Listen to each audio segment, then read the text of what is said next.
A playground of resources and investments, the world has now turned its gaze towards Somalia.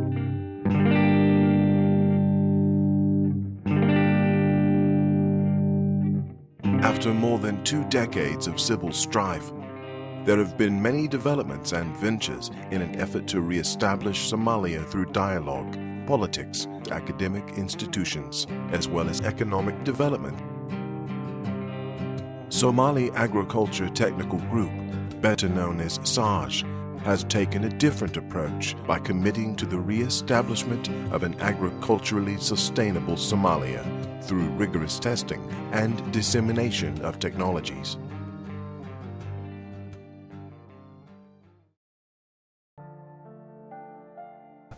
Somalia waa wadan qani ah, macnaha wax soo saarka waa la kordhin karaa. Wabiya ayaa leenahay oo macnaha biyo joogta ah laga heli kara. Ciid fiican ayaa jiro. Qoraxda waa joogto sanadka oo dhan. Degeedna waxa waaye koritaankiisi wuxuu u baahan yahay qorax, biyo iyo nafaqo si fiican loo nafaqeeyo. Intaas waa haysanaa. Marka sabab oo Soomaaliya ay maanta gaajo iyo macluul beerleyda iyo dadkii inay ugu jiraan ma taala meesha. We have certain crops that are already being exported, such as banana, sesame, lemon, dry lemon.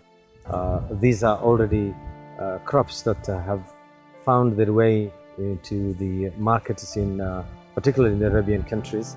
And recently we had companies from Iran, from Turkey, opening the banana to those markets. And we hope that in the coming 2 years, the face of the agriculture in Somalia will definitely change. Somalia hadda ay bilaabantay calaamado nabadgelyo oo aan hore u jirin. Waxaan rajaynaynaa in dawladdu ay muxuu ahaa waxyaalaha hadda ka hor imanaya beeraha ay ka hortagto.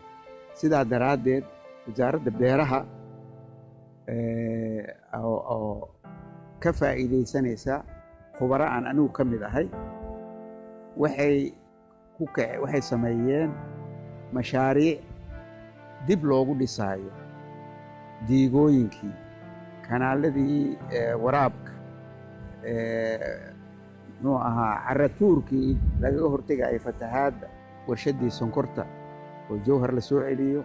waxaa kaloo ku jirta in warshaddii mareerey la soo celiyo iyo faanoole, diigadii faanoole oo korontadana dhalin jirtay, dhulkana bariiskana waraabin jirtay, in iyadana la soo celiyo.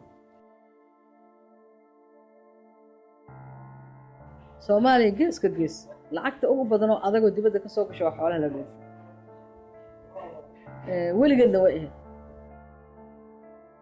Soomaaliya dhaqaalaha bannaanka ka yimaado oo dheeli tiraya waxa la soo gadanayo inta badan xoolaha ka yimaado. Walow caqabado ay jiraan oo xoolihii aysan tegin meeshay rabaan adduunka aysan tegaynin. maanta waxay joogtaa in gabdhihii ay raggi ka horeeyaan oo maaragtay aqoon yeesheen oo jaamacadaha beeraha ka soo baxeen oo tijaabooyin sameeyeen oo wax soo saarkii dalka isu taageen. waxay ka mid tahay marka rajooyinka waaweyn oo la isku halay karo. haddii raggana rag badan oo diyaasbaraha oo bannaanka ka yimid ayaguna dhul badan ay gateen, wax soo saar ay ku jiraan, cilmi ay bannaanka kala yimideen, dhulkiina waa haystaan. marka waxaan rajaynaynaa mustaqbalka soo socda waddanka Soomaaliya wax la isku halay kara inay ka soo bixi doonaan xagga beeraha. waxaan rajaynaynaa muddo gaaban gudaheed in Soomaaliya iskaga filnaato wax soo saarka beeraha, isla markaana ay u gudubtaba inay dhoofiso, taasoo runtii dhul hawshaas qaban kara aan leenahay, laakiin aqoon naga maqnayd oo hadda aan helnay. dhallinyaradiina shaqo loogu abuuro, waddankiina horumar ku gaaro. Soomaaliya waxay laf dhabar u ah dhaqaalaheega marka laga fikirayo waa xoolaha iyo beeraha. saa daraaddeed waxaan rabnaa inaan kor u qaadno xagga wax soo saarka xoolaha iyo beeraha, annagoo rabno inaan young generation yaryar oo aan soo saarno oo improvement fara badan inay ka geystaan dhulka ka geystaan.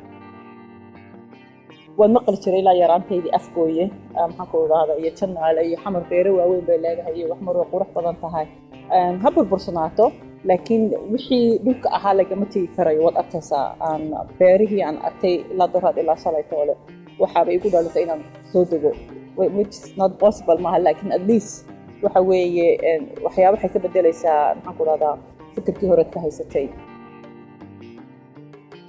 hadda waddankayni waa macyaha shax waaye soomaalidii maqneed waa imaadi anunka horta ma bixin roobkan anugu bilaawi anugu feeriye marka soomaalida gudaha joogta kaligeed ma laga rabo waddanka hadda dhismihiisa iyo quruxdiisa dadka bannaanka joogana waa laga rabaa qof walba muwaadan oo Soomaalina waxaa loogu baahan yahay inas ogaado hebad waxaad ku leedahay dhulkaaga hooyo wana lama huraane hagarlii wax ugu qabo marka beeraa leenahay xoolaa leenahay badaa leenahay marka beertaas haddii aa abuurtidoo dhibtootidoo dudugtid oo qurxisid oo wanaajisid adigana waa ku noolaahay dadka iyo xayawaankaba waa ku noolaahay